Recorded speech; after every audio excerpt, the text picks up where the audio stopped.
ದೇಶಭಕ್ತಿಯ ಅಪರಾಧಕ್ಕಾಗಿ ಭಾರತೀಯ ಮಹಾವಿದ್ಯಾಲಯವೊಂದರ ವಸತಿ ಗೃಹದಿಂದ ಹೊರದೂಡಲ್ಪಟ್ಟವರು. ಭಾರತದಲ್ಲಿ ವಿದೇಶಿ ಬಟ್ಟೆಗಳಿಗೆ ಬೆಂಕಿಯಿಟ್ಟು ಹೋಳಿ ಆಚರಿಸಿದ ಮೊಟ್ಟ ಮೊದಲ ಸ್ವದೇಶಾಭಿಮಾನಿ. ದಾಸ್ಯ ರಕ್ಕಸನ ಎದೆಯನ್ನ ಮೆಟ್ಟಿಲು ಮಾಡಿಕೊಂಡಿದ್ದಕ್ಕೆ ತಾನು ಗಳಿಸಿದ್ದ BA ಪದವಿಯನ್ನ ಕಳೆದುಕೊಂಡ ಮೊಟ್ಟ ಮೊದಲ ಭಾರತೀಯ ಪದವೀಧರ. ಕ್ರಾಂತಿಕಾರಿ ಚಟುವಟಿಕೆಗಳನ್ನು ನಡೆಸಿದ್ದಕ್ಕಾಗಿ ಬ್ರಿಟಿಷರಿಂದ ಬ್ಯಾರಿಸ್ಟರ್ ಪದವಿಯನ್ನೇ ನಿರಾಕರಿಸಲ್ಪಟ್ಟ ಮೊಟ್ಟ ಮೊದಲ ಬ್ಯಾರಿಸ್ಟರ್. ಪ್ರಕಟಣೆಗೆ ಮೊದಲೇ 2 ರಾಷ್ಟ್ರಗಳಲ್ಲಿ ನಿಷೇಧಿಸಲ್ಪಟ್ಟ ಗ್ರಂಥ ರಚಿಸಿದ ಜಗತ್ತಿನ ಮೊಟ್ಟ ಮೊದಲ ಲೇಖಕ. ಸಂಪೂರ್ಣ ಸ್ವಾತಂತ್ರ್ಯವೇ ಭಾರತದ ಧ್ಯೇಯ ಎಂದು ಘೋಷಿಸಿದ ಮೊಟ್ಟ ಮೊದಲ ರಾಜಕೀಯ ಮುಂದಾಳು. ಜಗತ್ತಿನ ರಾಜಕೀಯ ಇತಿಹಾಸದಲ್ಲೇ ಹೇಗೆ ಅಂತಾರಾಷ್ಟ್ರೀಯ ನ್ಯಾಯಾಲಯದೆದುರು ತನ್ನ ಬಗ್ಗೆ ಮೊಕದ್ದಮೆ ನಡೆಯುವಂತೆ ಮಾಡಿದ ಮೊದಲ ರಾಜಕೀಯ ಖೈದಿ. ವಿಶ್ವದ ಚರಿತ್ರೆಯಲ್ಲಿ 50 ವರ್ಷಗಳ ಕರಿನೀರಿನ ಶಿಕ್ಷೆಗೆ ಗುರಿಯಾದ ಮೊಟ್ಟ ಮೊದಲ ಸ್ವಾತಂತ್ರ್ಯ ಸೇನಾನಿ. ಅಂದಹಾಗೆ ಅವರು ಯಾರು ಅಂತೀರಾ? ಅಪ್ರತಿಮ ಸ್ವಾತಂತ್ರ್ಯ ಹೋರಾಟಗಾರ, ಮಹಾನ್ ಯೋಧ ಶ್ರೀ ವೀರ ವಿನಾಯಕ ದಾಮೋದರ ಸಾವರ್ಕರ್. ವಿನಾಯಕರು ಹುಟ್ಟಿದ್ದು ಮೇ 28, 1883ರಲ್ಲಿ. ಸಂಸ್ಕೃತ ವಿದ್ವಾಂಸರ ಪೀಳಿಗೆಯಲ್ಲಿ ಹುಟ್ಟಿದ ಸಾವರ್ಕರಿಗೆ ಇತಿಹಾಸ, ರಾಜನೀತಿ, ಸಾಹಿತ್ಯ, ಭಾರತೀಯ ಸಂಸ್ಕೃತಿಗಳಲ್ಲಿ ಅತ್ಯಂತ ಆಸಕ್ತಿ. ಇವರು ಬರೆದ ಪುಸ್ತಕ ಭಾರತದ ಪ್ರಥಮ ಸ್ವಾತಂತ್ರ್ಯ ಸಂಗ್ರಾಮ 1857. ಇದು ಅಸಂಖ್ಯಾತ ಸ್ವಾತಂತ್ರ್ಯ ಯೋಧರಿಗೆ ಸ್ಫೂರ್ತಿದಾಯಕವಾಗಿತ್ತು.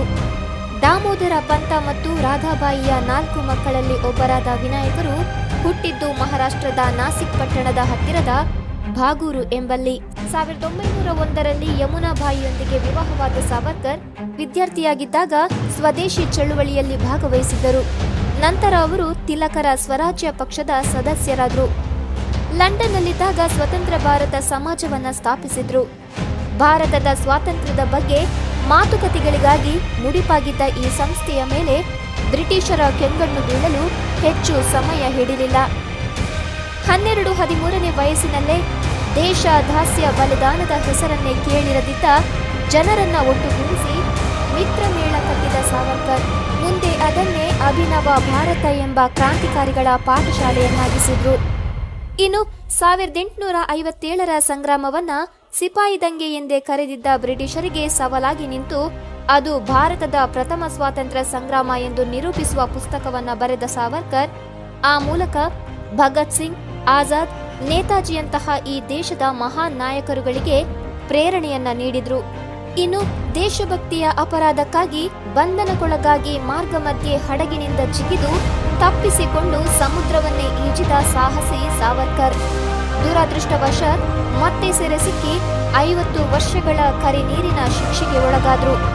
ಅಂಡಮಾನಿನ ಆ ಕ್ರೂರ ಜೈಲಿನಲ್ಲಿ ಕೈಕಾಲುಗಳಿಗೆ ಕಬ್ಬಿಣದ ಸರಪಳಿ ಕಟ್ಟಿಕೊಂಡು ಕೊಬ್ಬರಿಯ ಗಾಣವನ್ನ ಎತ್ತಿನಂತೆ ದಿನಕ್ಕೆ 10 ಗಂಟೆ ಎಳೆಯುತ್ತಾ ಸರಿಯಾದ ಆಹಾರವಿಲ್ಲದೆ ಕ್ಷಯರೋಗ ಬಡಿದವರಂತೆ ಬಿಡುಗಡೆಯ ದಾರಿಯಿಲ್ಲದೆ ಮಾತನಾಡಲು ಮನುಷ್ಯ ಸಹವಾಸವಿಲ್ಲದೆ ಸೊಳ್ಳೆ ನೊಣಗಳಿಂದ ಕಚ್ಚಿಸಿಕೊಂಡು ಘೋರ ಶಿಕ್ಷೆ ಅನುಭವಿಸಿದರು. ಬಿಡುಗಡೆಯ ನಂತರವೂ ಧರ್ಮ ಸಂಸ್ಕೃತಿಯ ರಕ್ಷಣೆಗೆ ಶ್ರಮಿಸುತ್ತಾ ಮೂಢನಂಬಿಕೆ ಅಸ್ಪೃಶ್ಯತೆಗಳ ವಿರುದ್ಧ ಸಮರ ಸಾರಿದ್ರು. ಮೇ 12, 1921ರಂದು ಸಾವರ್ಕರನ್ನ ರತ್ನಗಿರಿ ಜೈಲಿಗೆ ಮತ್ತೆ ಅಲ್ಲಿಂದ ಯರವಾಡ ಜೈಲಿಗೆ ಸಾಗಿಸಲಾಯಿತು. ಅವರು ಹಿಂದುತ್ವ ಕೃತಿ ಬರೆದದ್ದು ರತ್ನಗಿರಿಯ ಜೈಲಿನಲ್ಲಿದ್ದಾಗ. ಇನ್ನು ಸಾವರ್ಕರ್ ಅವರ ಚಟುವಟಿಕೆಗಳಿಗೆ ಹಾಗೂ ತಿರುಗಾಟಕ್ಕೆ ತೀವ್ರ ನಿರ್ಬಂಧಗಳನ್ನು ಹಾಕಿ 1924 ಜನವರಿ 6ರಂದು ಜೈಲಿಂದ ಬಿಡುಗಡೆ ಮಾಡಲಾಯಿತು. ಇನ್ನು ಹಿಂದೂ ಮಹಾಸಭೆಯ ಮೂಲಕ ಸಾವರ್ಕರ್ ಅಲ್ಪಸಂಖ್ಯಾತರ ಹಿತಾಸಕ್ತಿಗಳಿಗಾಗಿ ಬಹಳ ಕಷ್ಟಪಟ್ಟಿದ್ದರು.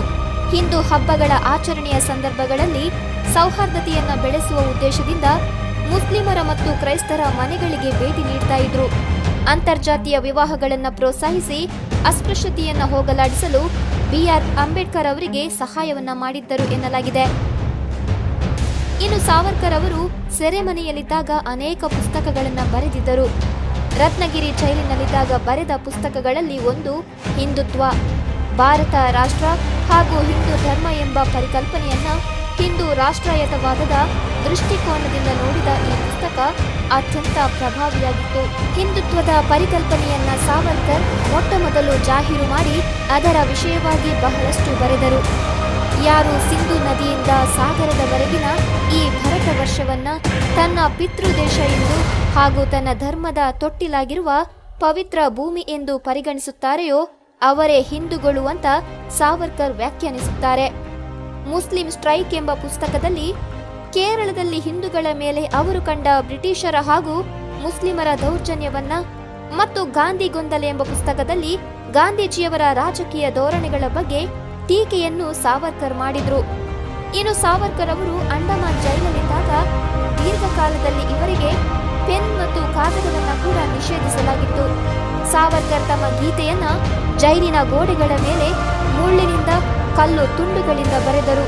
ಆದರೆ ಈ ಮಹಾನ್ ನಾಯಕನನ್ನ ಈ ದೇಶ, ಇಲ್ಲಿನ ಸರಕಾರ ನಡೆಸಿಕೊಂಡ ರೀತಿ ಮಾತ್ರ ಹೇಯ. ಗಾಂಧಿ ಹತ್ಯೆಯ ಆರೋಪವನ್ನ ಹೊರಿಸಿ ಅವರನ್ನ ಬಂಧಿಸಲಾಯಿತು. ಮುಂದೆ ನ್ಯಾಯಾಲಯ ಅವರನ್ನ ನಿರ್ದೋಷಿ ಅಂತ ಘೋಷಿಸಿತು. 1950ರಲ್ಲಿ ಲಿಯಾಕತ್ ಅಲಿ ಭಾರತ ಭೇಟಿಗೆ ಬಂದಾಗ ಸಾವರ್ಕರ್ ಹಿಂದುತ್ವ ನಿಷ್ಠರಾಗಿದ್ದರು ಎಂಬ ಏಕೈಕ ಕಾರಣಕ್ಕೆ ದೈಹಿಕವಾಗಿ ಜರ್ಜರಿತವಾಗಿದ್ದ 67 ವರ್ಷದ ವೃದ್ಧ ಸಾವರ್ಕರನ್ನ ಬಂಧಿಸಿ ಸರ್ಕಾರ ಬೆಳಗಾವಿ ಜೈಲಿಗೆ ಕಳುಹಿಸಿತು. ಬ್ರಿಟಿಷರು ವಶಪಡಿಸಿಕೊಂಡಿದ್ದ ಸಾವರ್ಕರ್ ಮನೆಯನ್ನ ಸ್ವಾತಂತ್ರ್ಯ ನಂತರವೂ ಹಿಂದಿರುಗಿಸುವ ಸೌಜನ್ಯವನ್ನ ಕೂಡ ಸರ್ಕಾರ ತೋರಿರಲಿಲ್ಲ. ಇಂತಹ ಅಪ್ರತಿಮ ಮಹಾಸೇನಾನಿ ಸ್ವಾತಂತ್ರ್ಯ ಹೋರಾಟಗಾರನಿಗೆ ನಮ್ಮದೊಂದು ನಮನಗಳು.